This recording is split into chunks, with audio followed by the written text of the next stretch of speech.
UFC 313 is right around the corner, and the build-up to Alex Pereira versus Magomed Ankhalaev is getting intense. Matt Brown has raised serious concerns about Pereira's grappling ahead of the fight, and Ankhalaev himself has made it clear.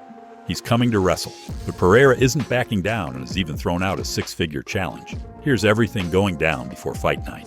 Matt Brown, in an interview with MMA Fighting, didn't hold back when discussing Pereira's weaknesses. He pointed out that Pereira has had favorable matchups so far and hasn't really faced elite wrestlers or submission specialists. Brown believes that sooner or later, Pereira will have to prove himself in that department, and UFC 313 might just be the night. Alex has weaknesses, and he has to put in a lot of work to catch those weaknesses up. He has had favorable matchups. He hasn't won against the great wrestlers or great jiu-jitsu guys or anything great grapplers yet. Like, we know that he has these weaknesses. He needs to be putting in that sort of energy and time into making those weaknesses strengths, or at least minimizing those weaknesses. And it's hard to believe that he's doing that while doing, however many millions of other things, in Australia, or, whatever it is that he's doing. I'm not going to say he's going to get exposed at some point, but it's going to be tested at some point, and I don't doubt that Ankhalaev is going to try to test it. It's in his best interest to try to test it. Initially, Ankhalaev claimed he had no plans to take Pereira to the ground, but now he's saying the complete opposite. This week, he told P that he hopes he's ready to wrestle for 25 minutes on fight night. Not only that, but he told the Mac Life that he's more than willing to grant Pereira an immediate rematch if he wins. I've never said no to rematches. If it comes to me and I'm the one who decides whether he gets the opportunity for a rematch right away, of course I'll say yes. Pereira, speaking to the New York Post, fired back at Ankhalaev and didn't shy away from the grappling talk.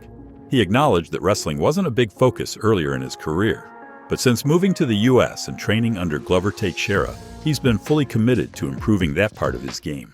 I'm really excited about this fight. I think this is going to be a great experience, and I can make his words my own as well. Let's see if he can stand for 25 minutes. If he can't grapple me for 25 minutes, then he's going to have to stand up, and we all know how that's going to go.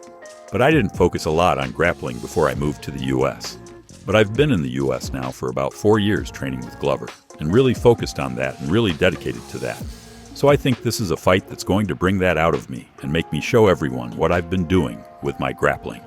Pereira then took things a step further, offering Ankhalaev a $200,000 bet on the fight, with all the money going to the winner's charity of choice.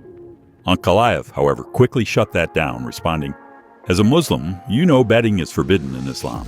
And also, as a Muslim, every year I have to give 2.5% of my wealth to charity.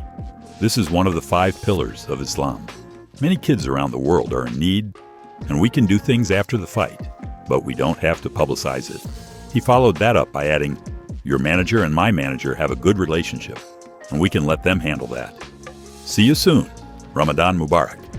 With fight week in full swing, the energy is building. The trash talk, the stylistic questions, and the high stakes all set the stage for an electric press conference on Thursday. Pereira versus Ankhalaev isn't just about the belt. It's a battle of styles, mindsets, and legacies. Who do you think takes it? Drop your predictions in the comments and let's hear your take.